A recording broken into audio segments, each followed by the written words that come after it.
Assalamualaikum warahmatullahi wabarakatuh. Perkenalkan, nama saya Ayu Saban dari kelas SI 4D. Jadi di sini saya akan menjelaskan tentang struktur komputer. Tanpa berlama-lama, mari kita mulai. Struktur komputer. Struktur komputer didefinisikan sebagai cara-cara dari setiap komponen yang saling terkait. Struktur sebuah komputer secara sederhana dapat digambarkan dalam diagram blok. Nah, sedangkan fungsi komputer didefinisikan sebagai operasi masing-masing komponen sebagai bagian dari struktur. Adapun fungsi dari masing-masing komponen dalam strukturnya. Nah, yang pertama di sini ada input device atau alat masukan. Nah, apa itu input device? Input device adalah perangkat keras komputer yang berfungsi sebagai alat untuk memasukkan data atau perintah ke dalam komputer. Yang kedua, ada output device atau alat keluaran, yaitu adalah perangkat keras komputer yang berfungsi untuk menampilkan keluaran sebagai hasil pengolahan data.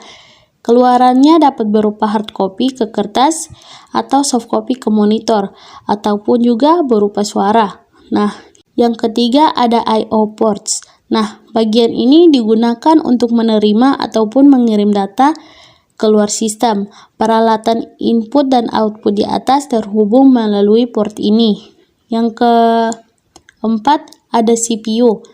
Nah, apa itu CPU? CPU adalah Central Processing Unit yang merupakan otak sistem komputer dan memiliki bagian fungsi operasional yaitu ALU atau Arithmetical Logical Unit sebagai pusat pengolah data dan CU Control Unit sebagai pengontrol kerja komputer. Yang kelima, memori.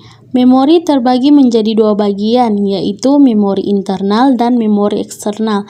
Memori internal berupa RAM, yaitu Random Access Memory, yang berfungsi untuk menyimpan program yang kita olah untuk sementara waktu. Dan ROM, Read Only Memory, yaitu memori yang hanya bisa dibaca dan berguna sebagai penyedia informasi pada saat komputer pertama kali dinyalakan.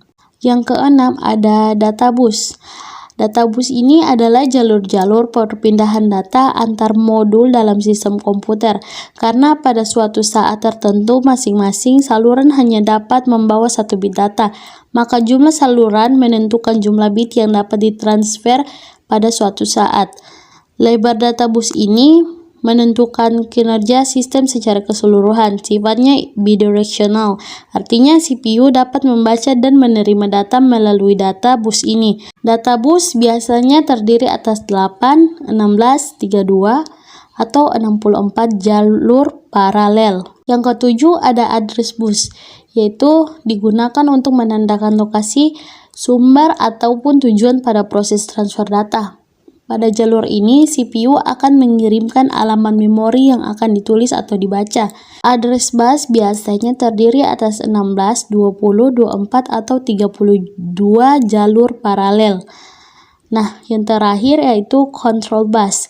Control bus digunakan untuk mengontrol penggunaan serta akses ke databus, dan address bus terdiri atas 4 sampai 10 jalur paralel. Oke, mungkin itu saja teman-teman. Kurang dan lebihnya saya mohon maaf. Wabillahi taufiq wal hidayat. Wassalamualaikum warahmatullahi wabarakatuh.